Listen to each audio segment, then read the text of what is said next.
नमस्ते श्रोता मित्रों, एलजी रेडियो की तरफ से आपका स्वागत है। मैं Chandramouli Pathak, director entrepreneurship and family business, आपके साथ आज एक बहुत इम्पोर्टेंट व्यक्ति को लेके आया हूँ। आशीष अग्रवाल जी, आपका स्वागत है एलजी रेडियो में। आप बेंगलोर स्थित है और बहुत अच्छा काम ऑल ओवर इंडिया वर्ल्ड में कर रहे हैं। हमें खुशी है कि आपने टाइम निकाल के हमारे साथ बात करने के लिए सहमति दी है। तो इनका काम तो बहुत सारा है, तो हम आज बात करेंगे कि एंटरप्रेन्योरशिप के अंदर कितनी सारी दुनिया है बड़ी। इसके अंदर ये अलग अलग यूनिवर्सिटी में अलग अलग स्टूडेंट के साथ कॉर्पोरेट में जाके कई ऐसे प्रोग्राम करते हैं जो एक्सपीरियंशियल बेस्ड लर्निंग है, गेम बेस्ड, एक्टिविटी बेस्ड। तो इसके बारे में बात करेंगे। तो आशीष जी, मैं आपसे सबसे पहले रिक्वेस्ट करूंगा कि आप थोड़ी अपनी ब्रीफ में इंट्रोडक्शन दीजिए। आप क्या कर रहे हैं, आपकी संस्था के बारे में थोड़ा परिचित दीजिए, तो श्रोताओं को पता चलेगा हम किस आधार पर बात कर रहे हैं। बिल्कुल बिल्कुल। Thank you so much sir for this opportunity. मेरा नाम आशीष है। मैं बेंगलोर स्थित ब्रिज फॉर चेंज फाउंडेशन का डायरेक्टर हूँ। ब्रिज फॉर चेंज फाउंडेशन युवाओं के साथ माइंडफुल और सस्टेनेबल लिविंग को प्रमोट करती है, और इस चीज़ को, जैसा आपने बताया, experiential learning, tools, workshops, courses के माध्यम से इंगेज करने का हमारा इंटेंशन होता है, हमारा कोशिश होती है, ताकि ये जो लार्जर विज़न है माइंडफुल और सस्टेनेबल लिविंग, उसको डूएबल बनाया जा सके, उसको इंटरेस्टिंग बनाया जा सके, उसको इंगेजिंग बनाया जा सके। और इसी कॉन्टेक्स्ट में एलजी यूनिवर्सिटी में आपके साथ इंगेज करने का मौका मिला, तो we are so glad and thankful for it. It was a wonderful experience. Thank you very much Ashish ji. हमने इनके साथ मिलकर काफ़ी 2-3 प्रोग्राम किए लास्ट 2 दिन में। इनमें इंटीग्रेटेड एमबीए के साथ, कॉमर्स के स्टूडेंट के साथ, एमबीए के साथ, एंटरप्रेन्योरशिप फैमिली बिजनेस के साथ, और हमें स्टूडेंट का और फैकल्टी का जो फीडबैक मिला है वो बहुत एनकरेजिंग है। काफ़ी कुछ एंगेजमेंट, एक्साइटमेंट, लर्निंग होती है। तो हम चाहते हैं कि इनसे बहुत कुछ जानें, और आप भी जानें कि आपसे भी क्या फ़ायदा होगा। और आपने जैसे बताया कि माइंडफुलनेस और सस्टेनेबिलिटी, अभी तो यही दोनों वर्ड दुनिया में चल रहे हैं। बिल्कुल। तो एजुकेशन में भी इसकी क्या राय है, क्या मायना है, क्या इंपॉर्टेंस है? तो आप ये सस्टेनेबिलिटी और माइंडफुलनेस को कैसे एजुकेशन में युवाओं के लिए कैसे इनको रिलेट करेंगे, क्या इनको मैसेज देने का चाहेंगे? बिल्कुल। तो सर, अभी 2025 की अगर बात करें तो युवा काफ़ी प्रिविलेज्ड हैं हमारे समय के अनुसार। बिल्कुल। क्योंकि हमारे पेरेंट्स ने, हमारे एल्डर्स ने जो मेहनत की, उससे आज की पीढ़ी में एटलीस्ट हमारे सोशियो इकोनॉमिक लेवल पे ब्रेड एंड बटर की चिंता नहीं है जी। लेकिन इतना बड़ा प्रिविलेज होने के बाद भी स्ट्रेस, डिसकंटेनमेंट बहुत बढ़ गया है, नॉइज़ और क्लटर बहुत बढ़ गया है, सोशल फैब्रिक्स आप देख रहे होंगे कि बहुत कमज़ोर होता जा रहा है। तो इस पे जब हम लोगों ने 2021 में शोध किया कि इस चीज़ को कैसे एड्रेस किया जाए, इस चीज़ को कैसे, क्योंकि स्ट्रगल कर रहे हैं युवा जी, तो उनके स्ट्रगल को कैसे हम लोग कैटलिस्ट बना के कम करें, उस पर जब शोध हुआ तो ये निकल के आया कि डी क्लटरिंग बहुत इंपॉर्टेंट है।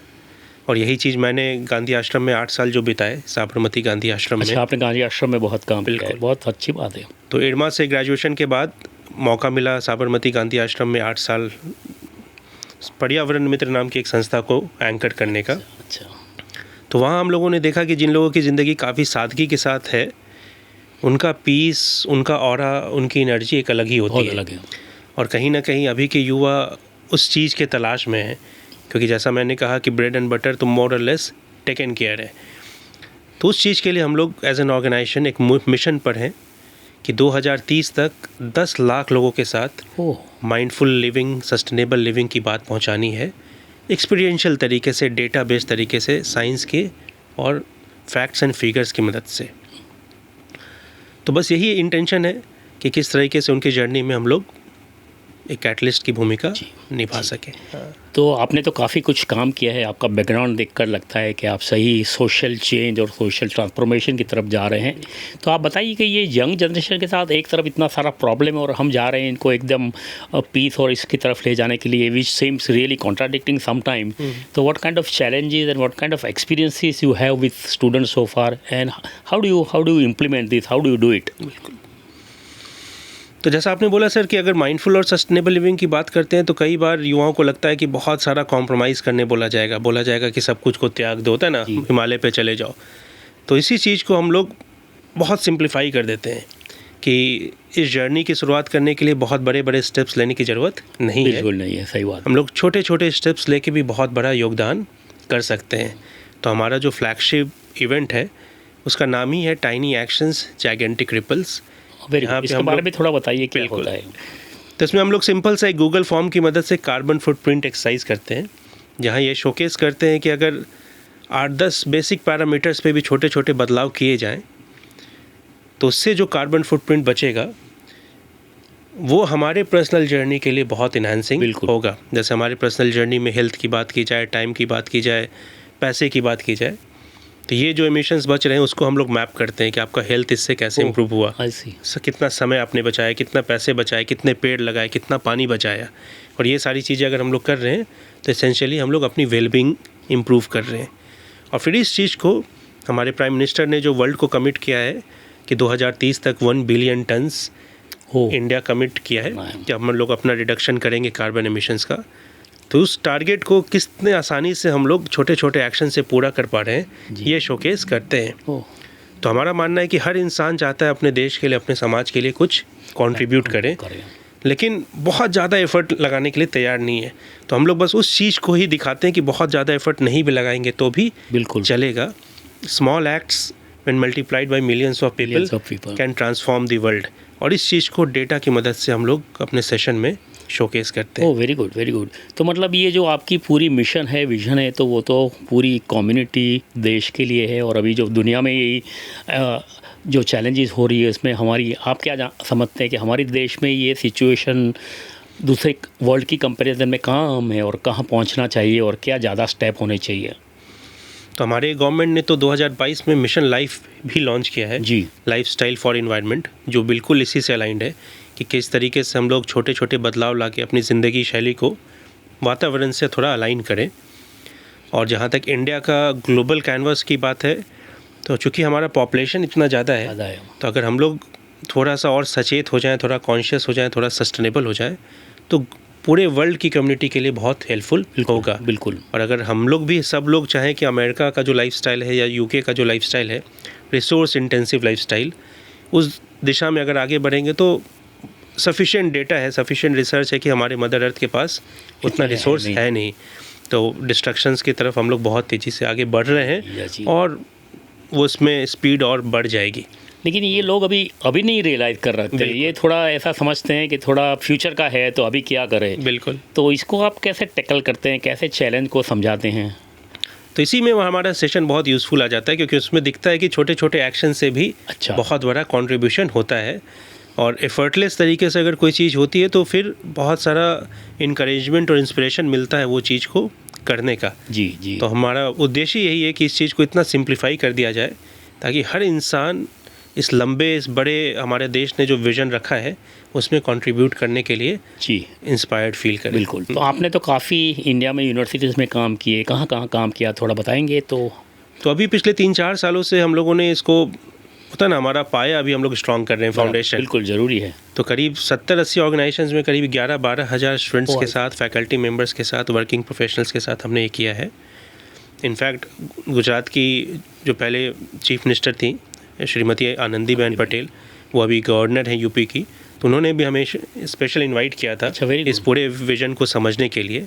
और इससे वो इतना इंस्पायर्ड फील की थी कि उन्होंने अगले दिन राजभवन के सारे स्टाफ के लिए ये करवाया था। इंटरेस्टिंग। लेकिन अगर इंस्टीट्यूशंस की जो आपने बात की, IIM Ahmedabad, IIM Bangalore, UNICEF, axis bank, TCS, तो उस तरीके से बहुत सारी संस्थाओं में हम लोग जुड़े हैं और इस विज़न को आगे ले जा रहे हैं। बहुत अच्छा। तो ये एक हमने युवा के साथ की बात की, जनरल की बात की, तो हम लोग एंटरप्रेन्योरशिप में भी इंटरेस्ट रखते हैं और MBA वाले लीजिए, हमारे फैमिली बिजनेस वाले, अब युवा को सबको कुछ अपना बिजनेस करने का है, तो एक तरफ इनको बिजनेस और मनी माइंडेड हो जाता है। तो इसमें ये आपका जो मिशन है, विजन है, इसको कैसे आप इंटीग्रेट करते हैं और वहाँ क्या चैलेंजेस है आपके लिए? तो जैसा गांधी जी ने कहा है कि कैपिटल में कोई बुराई नहीं है, लेकिन कैपिटल को किस तरीके से हम लोग इस्तेमाल कर रहे हैं उसमें थोड़ा गड़बड़ हो जाता है। तो being a social entrepreneur, I believe कि entrepreneurship is the need for a society like India. बिल्कुल। हमें बहुत सारे एंटरप्रेन्योर्स चाहिए, लेकिन जो 3P का कॉन्सेप्ट होता है, पीपल, प्लैनेट एंड प्रॉफिट, उस चीज़ में कई बार हम लोग थोड़ा बैलेंस नहीं कर पाते।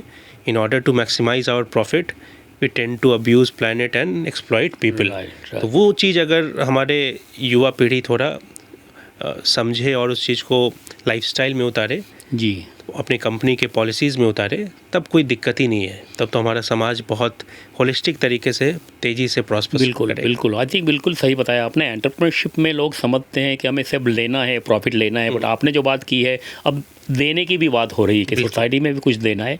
और शायद ये अभी नहीं समझते होंगे, लेकिन भविष्य में उन्हीं को शायद नुकसान होगा, इन्हीं के रिसोर्स को होगा। तो ये जो पूरी एंटरप्रेन्योरशिप की प्रक्रिया, इसमें जो आपने एक बताया सोशल एंटरप्रेन्योरशिप की जो अभी नीड चली है, वो बहुत बड़ी बात है, क्योंकि सभी कंट्री ने सोचा कि इकोनॉमिक अलोन नहीं है। तो इनमें कैसा रिस्पॉन्स मिल रहा है आपका? इनका कोई प्रोग्राम स्पेशल सोशल एंटरप्रेन्योरशिप पर है? तो इरमा के बाद जो पर्यावरण मित्र नाम मैंने आपके साथ शेयर किया, तो it is a social enterprise which holistically empowers rack picking community using solid waste management as a tool. Wonderful, that's a big issue now. बिल्कुल। तो चूँकि 15 साल पहले सोशल एंटरप्रेन्योरशिप का सेक्टर हमारे देश में इवॉल्व हो रहा था। तो ऐसे तो टाटा ने और ऐसे पहले से किया था, लेकिन अभी हाँ फॉर्मली मेन स्ट्रीम एजुकेशन में एक सब्जेक्ट के जैसा, एक डिपार्टमेंट के जैसा। तो इसलिए हमें बहुत सारा अपॉर्चुनिटी मिला भारत में, यूके में, यूएस में इन सारे वर्कशॉप्स को करने का। Oh very good. तो बहनों की जो जर्नी होती है, रोड पे जो कचरा उठाती है, उनकी जो जर्नी होती है, तो ये वर्कशॉप उन्हीं के अराउंड डिज़ाइंड है। Oh very good. कि किस तरीके से एक सिमुलेशन के माध्यम से हम लोग दिखाते हैं कि इनकम डिस्पैरिटी क्या है, जेंडर इनइक्वालिटी क्या है, अर्बन वेस्ट मैनेजमेंट की समस्या क्या है, और फिर उनको ले जाते हैं कि अब आप समस्या समझते हो, आप MBA के स्टूडेंट्स हो, एंटरप्रेन्योर्स हो, बर्डिंग एंटरप्रेन्योर्स हो, तो इस चीज़ को सॉल्व किया जाए। तो काफ़ी अच्छा इसका रिस्पॉन्स रहा है। और उससे, क्योंकि हमारा इंटेंशन ये है कि एकेडमिक स्किल्स या मैनेजमेंट स्किल्स तो मिले ही मिले, लेकिन थोड़ी कॉम्पैशन और empathy build. Very true, very true. वो चीज़ अगर होगा तो अपने आप फिर चीज़ें अलाइन होना शुरू हो जाएंगी। तो ये प्रोजेक्ट में तो इंटरनेशनल एजेंसी UNDP ने भी आपके साथ कुछ काम किया है? तो पर्यावरण मित्र में UNDP का लॉन्ग टर्म पार्टनरशिप रहा हमारे साथ। मिनिस्ट्री ऑफ डिफेंस ने हमारे साथ कोलैबोरेशन किया, तो वो इनिशिएटिव काफ़ी अच्छा है। इनफैक्ट अहमदाबाद में एयरपोर्ट के बाहर एक बहुत बड़ा सेंटर है, वेस्ट मैनेजमेंट सेंटर। तो कभी भी कोई भी अगर उस दिशा से जा रहा है तो बिल्कुल विज़िट करने लायक है कि हमारे शहर का कचरा किस तरीके से मैनेज किया जाता है और उसमें कितने सारे लोग बैक एंड में होता है ना, इंडिविजुअल तरीके से एफर्ट लगा रहे हैं, तो वो सीखा जा सकता है। बहुत अच्छी बात है। एंटरप्रेन्योर को तो अगर कचरे में से पैसा मिलता है और फिर सोसाइटी को भी फ़ायदा होता, तो ये तो बड़ी स्कोप है, बड़ी अपॉर्चुनिटी है। श्रोता जी, आपको ये सब अपॉर्चुनिटी आप पिकअप कर सकते हैं ऐसे प्रोग्राम के माध्यम से। अश्विन जी के जो कमिटमेंट है इसको आगे ले जाने के लिए, तो मैं लास्ट में आपको बताऊंगा LJ के साथ आपने काम किया है और कई यूनिवर्सिटी के साथ काम किया है, थोड़े प्रोग्राम किए, तो हम इनको रेगुलर बेसिस पर करना चाहते हैं या ज़्यादा स्टूडेंट तक पहुँचना चाहते हैं, तो आपकी क्या राय होगी? क्या करना चाहिए? कितने लोगों तक आपके विज़न है? और आपकी संस्था की जो विज़न है, आपने बोला 10 लाख तक पहुंचने की, बिल्कुल, इसमें आप हमारा कंट्रीब्यूशन कैसे देखते हैं? बिल्कुल। तो मैं बस एक नंबर शेयर करना चाहता हूं सर, कि अहमदाबाद में वेस्ट मैनेजमेंट का बिजनेस करीब 1500 करोड़ का है हर साल। तो चूँकि गुजरात में नंबर्स और पैसे बहुत मैटर करते हैं, तो बहुत सारा स्कोप है business evolve. Waste, this is all types of waste? All types of waste है ना। हाउस होल्ड से जो भी हम लोग निकलता है जी, ड्राई, वेट, इलेक्ट्रॉनिक, तो उसका तो 1500 करोड़ का बिजनेस है। इट मीन्स कि ह्यूज स्कोप इज़ देयर कि इसको अच्छे से किया जाए ताकि हर स्टेक होल्डर को आगे बढ़ने का मौका मिले। बिल्कुल। और आपका अगला जो सवाल था कि आप LJ यूनिवर्सिटी की बात करें, तो मुझे लगता है 10-12 हज़ार स्टूडेंट्स हमारे कैंपस में हैं। बिल्कुल बिल्कुल। तो ये सारी जो बातें हम लोग कर रहे हैं, हमारा इंटेंशन है कि सारे स्टूडेंट्स के साथ कहीं ना कहीं हो, अलग अलग लेवल्स पे। और इतना बड़े स्केल पे अगर इंगेज करना है तो बार बार ट्रैवल करना या हर प्रोग्राम के लिए अलग से पेपर वर्क करना, आई थिंक बहुत अच्छा नहीं रहेगा। बिल्कुल बिल्कुल। तो हमारा मॉडल ऐसा है कि हम लोग इंस्टीट्यूशंस में centre for mindful living establish करना चाहते हैं। Very good. और उस सेंटर के माध्यम से ये सारी बात अलग अलग डिपार्टमेंट्स में हम लोग अपने तरीके से साल भर कंटिन्यूस करने का प्लान कर रहे हैं। Very true. ताकि 3 साल या 4 साल के लिए स्टूडेंट्स हमारे कैंपस में आ रहे हैं। बिल्कुल। और 3 साल तक ये बातें अगर उनके साथ होती हैं तो कम से कम 5%, 7% बच्चे ये बात अपने लाइफस्टाइल में उतार लेंगे। जी बिल्कुल, बहुत अच्छी बात है, क्योंकि हमारे कैंपस में भी हम लोग काफ़ी एनवायरमेंटल सेंसिटिव है। हमने ग्रीन ऑडिट भी करवाया है, रिसाइकलिंग वाटर हार्वेस्टिंग भी करते हैं, तो it will be very much integrated and needed and it can take us further. Thank you very much. I think Ashwin ji, last में मैं कहना चाहूँगा कि हमारे श्रोता लोगों के लिए, युवा के लिए आप क्या संदेश देना चाहेंगे? तो मुझे तो लगता है कि इस जर्नी में all that matters is happiness. बिल्कुल, बस खुश रहना है। उसके पीछे भागते हैं लेकिन हाँ, मिलती नहीं है। बिल्कुल बिल्कुल। और खुश रहने के लिए ऑनेस्टी और प्योरिटी होना बहुत ज़रूरी है, क्योंकि once we start compromising on our values, तो कहीं ना कहीं वो अलग अलग तरीके से मैनिफेस्ट करता है। और वही आप देखेंगे कि आज के पीढ़ी में कोई 35 है, 40 है, बहुत सारा उनको हेल्थ चैलेंजेस अभी आने लगा है। जी। तो कहीं ना कहीं उन्होंने वो वैल्यू सिस्टम कॉम्प्रोमाइज़ किया है। तो मेरा तो यही मानना है कि इस पीढ़ी को जो रियल इंडिया है उस तरफ आगे बढ़ना चाहिए, क्योंकि as I said in the earlier part of the interview कि bread and butter taken care है, तो there is no reason why we should go on the diluted path. Very true. I think it's very important जो आपने बताया है, सबके लिए ये एप्लीकेबल है, हम सबको ये करना चाहिए। हम चाहेंगे सब लोग तक ये आपके माध्यम से, रेडियो के माध्यम से ये हम पहुंचेंगे, और आप भी इनके बारे में सोचिए, कुछ भी करना चाहते हैं हमारे साथ आइए। तो thank you very much for sparing time. It was wonderful knowing you, meeting you, and जैसे आपने बताया, I would like to have closer association with you and with our student. So thank you very much, and I wish your organization to do great things and you are contributing well, so keep it up. Thank All you the so much, best. sir. Thank you. Thank you for this wonderful opportunity.